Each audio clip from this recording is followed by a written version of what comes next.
Hello friends, welcome to my channel and thanks for watching this video. Friends, in this video we are going to discuss about Jumia Technologies, and as you can see, this is the daily chart for this particular stock. But the most important thing here is the way the stock has moved up.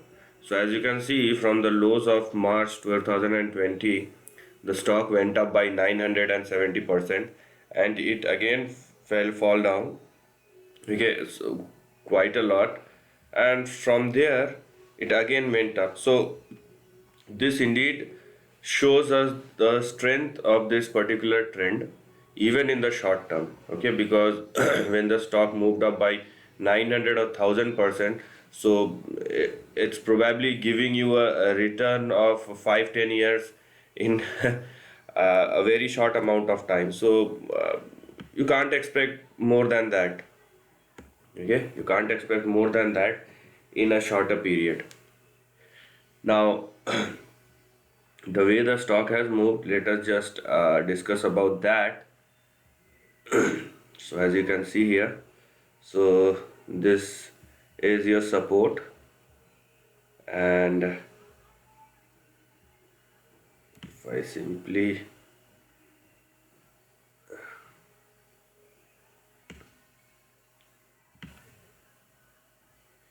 okay, here we have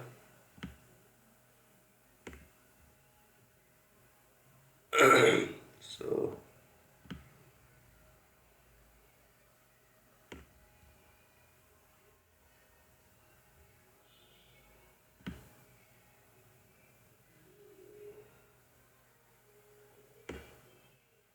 okay, so here you have the support line.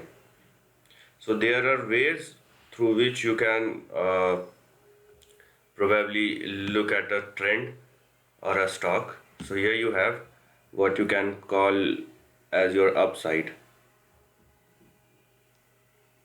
okay, so this is the trend line which one can see. So if the stock start moving up, which it has right now, as you can see, and another way to look at it is by using this by using the stock's previous high. Now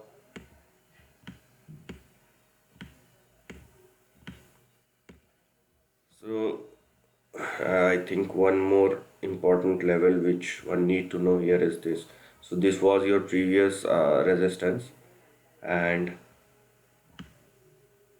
okay, here we have. Now understand this trend.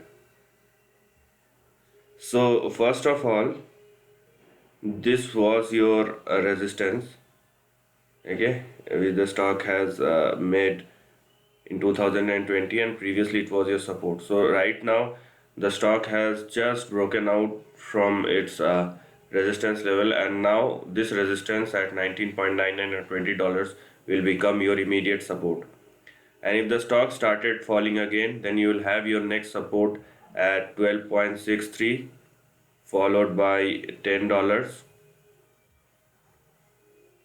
and you have $8 on the downside, okay.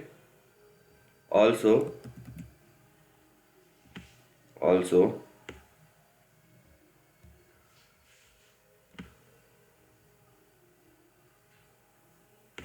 this level, is very important, because if the stock falls below $8, then you have $5.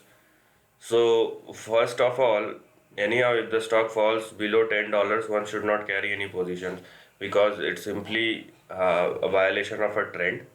Although you have your next support at $8 and simultaneously $5, so one need to adjust their levels or the risk levels accordingly, support levels accordingly. Now because the stock started moving up and it is now breaking the support resistance level, so you will have your next target or resistance at $24. Now that's not what we are looking at. We are looking at a big trend that if the stock sustain above $25, then probably you have $48 on the card. So this is the level which we are looking at, and most importantly, most importantly, once the stock started trading above $50, okay, once the stock started trading above $50, then it will be considered as a start of a new and a fresh trend, or a big trend, or next trend, whatever you want to say. Okay, $51. So this is your target, or resistance. So once the stock started moving above this, you will have your next big move. So for the time being, this is what we are looking at as our big target. But as I told you, there are lots of levels which you need to taken care of. So go step after one step after another. So this is the end of the video. If you like this content, do share your thoughts in the comment section and subscribe my channel. Lastly, take care of your family and friends.